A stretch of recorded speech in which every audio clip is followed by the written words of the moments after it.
Hello दोस्तों, आज की वीडियो में मैं आपको कुछ ऐसे जिद्दियों के बारे में बताने जा रहा हूं जिनकी जिद्द ने उन्हें दुनिया के लिए एक इंस्पायरेशन बना दिया।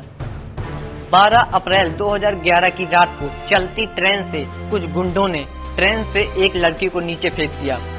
नीचे गिरने के बाद जब उसे होश आया तब उसने देखा कि ट्रेन के नीचे गिरने की वजह से उसकी एक टांग कट चुकी थी। वो सारी रात उस पटरी पर पड़ी रही। सुबह कुछ लोगों ने उसे हॉस्पिटल में एडमिट करवाया। फिर उसने महसूस किया कि लोगों का नजरिया उसके तरफ बदल चुका था। सब लोग उसे अपाहिज समझकर सिंपैथी की नजर से उसे देख रहे थे, पर यह बात उस जिद्दी लड़की को बर्दाश्त नहीं थी और उसी वक्त उसने खुद से तय कर लिया कि मुझे अब कुछ ऐसा करना है जिससे कि लोगों की आंखों में सिंपैथी की वजह रिस्पेक्ट देख सकूं। और उसने डिसाइड किया कि मैं वो करूंगी जो लोग दोनों पैर होने के बावजूद भी करने की हिम्मत नहीं करते। इस लड़की ने डिसाइड किया था माउंट एवरेस्ट चढ़ने का और इसने अपने माउंट एवरेस्ट की तैयारी भी शुरू कर दी। पर जैसे कि हम जानते हैं कि सोचने में और करने में बहुत फर्क होता है। जब इस बंदी ने अपनी ट्रेनिंग स्टार्ट की तब इसके घाव भरे नहीं थे, इसलिए थोड़ी देर चलने के बाद घाव से खून निकलने लगते थे। इसके पास ऑप्शन था कि चोट का बहाना देकर भी पीछे हट सकती थी, लेकिन ये बंदी पीछे हटने को तैयार ही नहीं थी। इसने हर तरह का दर्द सहकर अपनी ट्रेनिंग कंप्लीट की और अब ये तैयार थी माउंट एवरेस्ट पर चढ़ने के लिए। पर चढ़ाई के दिन ही इसकी नकली टांग देखकर सिर्फ ही इसे ऊपर ले जाने से मना कर दिया। पर इस जिद्दी लड़की की हिम्मत और जज्बा देखकर सिर्फी को भी मानना पड़ा और फिर शुरू होती है एवरेस्ट की चढ़ाई।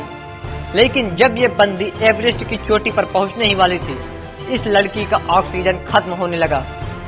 फिर भी ये बंदी पीछे नहीं हटी और अपने सेल्फी से कहती है, जब मैं इतनी दूर तक आ ही गई हूँ तो मैं अब यहाँ से जिंदा वापस जाऊँ या मुर्दा, लेकिन मैं एवरेस्ट के चोटी पर पहुंचे बिना अब मैं वापस नहीं जाऊंगी।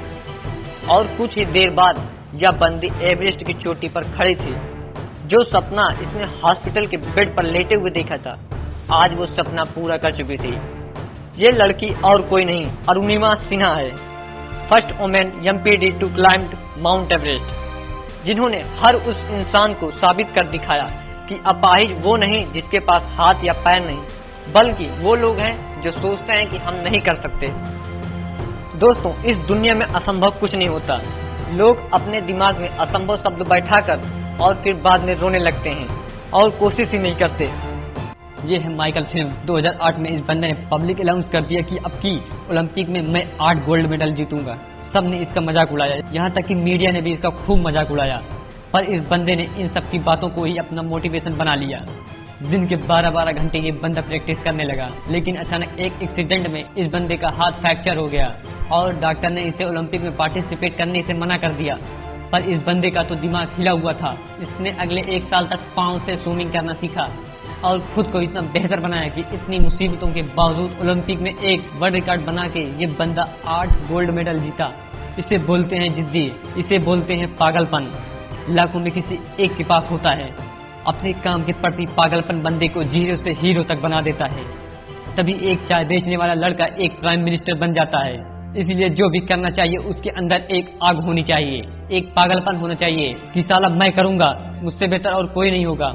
क्योंकि दोस्तों, क्रिकेट बहुत लोग खेलते हैं पर हर कोई विराट, सचिन या धोनी नहीं बन पाता। एक्टिंग बहुत लोग करते हैं पर हर कोई बच्चा नहीं बन पाता। फुटबॉल खेलने वाले बहुत हैं पर हर कोई रोनाल्डो जैसा नहीं बन पाता। ये सब इतना बड़ा कुछ कर पाए क्योंकि इन सब के अंदर अपने काम के लिए एक पागलपन था। दोस्तों, इंसल्ट तो बहुतों की होती है पर कोई पागल ही उस इंसल्ट को अपना मोटिवेशन बना लेता है। ये कहानी है ट्रैक्टर बनाने वाले एक बंदे की, जिसने एक फरारी खरीदी पर क्लब्स में प्रॉब्लम होने की वजह से उसे वो प्रॉब्लम सीधा फरारी के मालिक इंजो फरारी को बताया। इस पर इंजो फरारी को गुस्सा आ गया और उन्होंने इस बंदे की इंसल्ट कर दी। पर इस बंदे ने इंसल्ट को इतना सीरियस ले लिया कि फारूसियो लंबरगिनी जैसी बड़ी कंपनी को टक्कर देने के लिए इसने खुद की कार कंपनी खरीदी और ऐसी कारें बनाई कि आज सारी दुनिया इसके कारों की दीवानी है। दोस्तों, मैं बात कर रहा हूँ फारूसियो लंबरगिनी की, और आज लंबरगिनी को कौन नहीं जानता। अंदर एक पागलपन ही चाहिए इतनी बड़ी कंपनी के साथ पंगा लेने की। दोस्तों सोचता तो हर कोई है कि मुझे बड़ा बनना है, पर उसके लिए एक्शन कोई पागल ही लेता है। इसलिए मैं हमेशा बोलता हूँ कि दुनिया झुकती है, बस दुनिया को झुकाने का वो एक पागलपन बंदे में होना चाहिए। इस बंदे को 30 बार जॉब से निकाल दिया गया। ग्रेजुएशन की एग्जाम में ये 5 बार फेल हुआ। यहाँ तक कि KFC के वेटर जॉब के लिए भी इसे रिजेक्ट कर दिया गया। इसके अंदर अपने काम का इतना पागलपन था कि ऐसे कई फेलर को नजरअंदाज करते हुए इसने अलीबाबा की शुरुआत की और आज ये कंपनी दुनिया के one of the greatest e-commerce company है। और इसी पागलपन के बदौलत कभी इतनी बार फेल हुआ ये आदमी आज चाइना का सबसे अमीर बंदा है। और दोस्तों ये पागलपन सिर्फ बंदे के दिमाग में नहीं, उसके हरकतों में होता है, उसके कामों में होता है, जिसे दुनिया देखती तो है पर कभी कॉपी नहीं कर पाती। क्योंकि उस पागलपन को मैच करना हर किसी के बस की बात नहीं, क्योंकि भीड़ से अलग चलने वाला ये बंदा ही इस दुनिया को अलग नजर से देख सकता है। इसलिए भीड़ का हिस्सा कभी मत बनना। दोस्तों काम के लिए अपने अंदर इतना पागलपन लाओ कि तुम्हें देखकर लोग मोटिवेट हो जाएं, और यही पागलपन आपका हर सपना पूरा कर सकता है। और ऐसे ही कई एग्जाम्पल आज हमारे सामने हैं। क्रिकेट के पागलपन की वजह से आज एक टिकट चेक करने वाला बंदा करोड़ों दिलों की धड़कन बन चुका है। एक्टिंग के पागलपन ने इन्हें साउथ का भगवान बना दिया। दोस्तों मैं आपको मोटिवेट कर सकता हूँ, पर डिसीजन खुद आपको लेना होगा। अपने काम के लिए आपको पागल बनना है या फिर नॉर्मल रह के नॉर्मल ही मरना है, कमेंट में जरूर बताना। Subscribe now and press the bell icon. Never miss an update.